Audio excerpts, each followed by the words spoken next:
Let's invite our first guest on Bazaar. Richard Harris, Chief Executive of Port Shelter Investment Management, joins us on the phone line.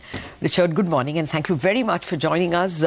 What should investors watch out for in the FOMC statement that will come in a few hours, say in a day?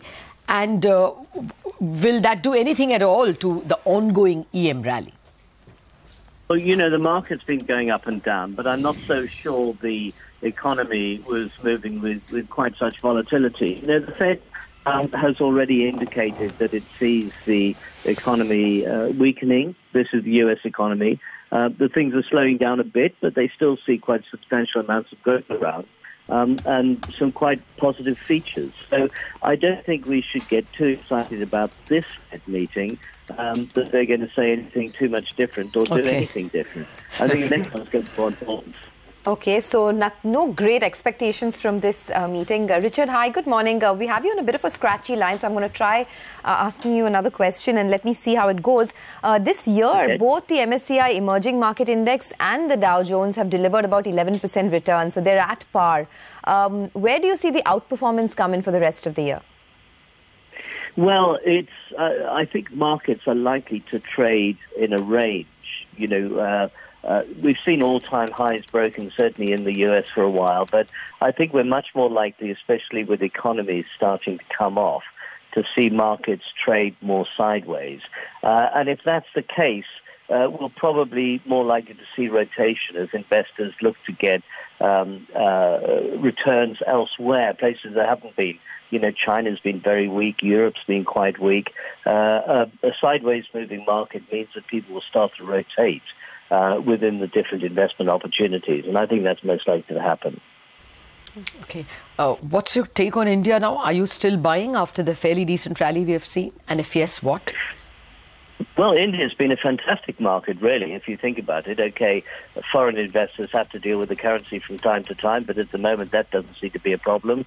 And the market doesn't really seem to go down. I mean, if you compare India with China, there's absolutely no comparison. The Indian market has been rather positive. And I think that, don't forget that the market does have a reflection on the economy. The Indian economy is okay. The Chinese market at the moment looks very weak. Okay. Richard, good morning. Indian market, of course, the last 2-week rally has been fueled by the FII inflows, huge amount of dollars flowing into the market. What do you think has led to that kind of change? Well, I think, as I said a moment ago, we're likely to see more of a rotation. The one-way street that's been the Dow Jones, it still seems to be strong. But while there seems to be no bottom coming out there, I think investors tend to take on more courage and invest elsewhere. So I'm not surprised to see money moving into some of these markets.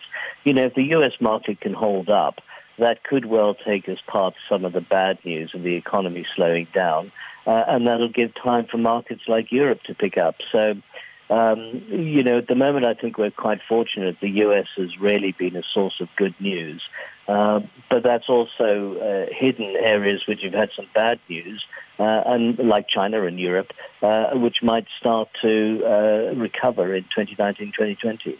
Is crude a risk for Indian market? Sorry, I missed that point, earlier. As we speak, it's 67.5 now.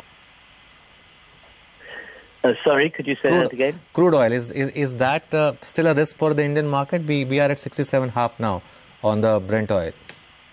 I don't think so. I think that even though we're coming into the oil buying season, for the summer and air conditioning, I don't really think that oil is going to see some big highs. The shale pumpers are always out there, and if the price goes up, the shale pumpers come out from the dark. And I always think shale pumpers are a little bit like cockroaches. You never only see one.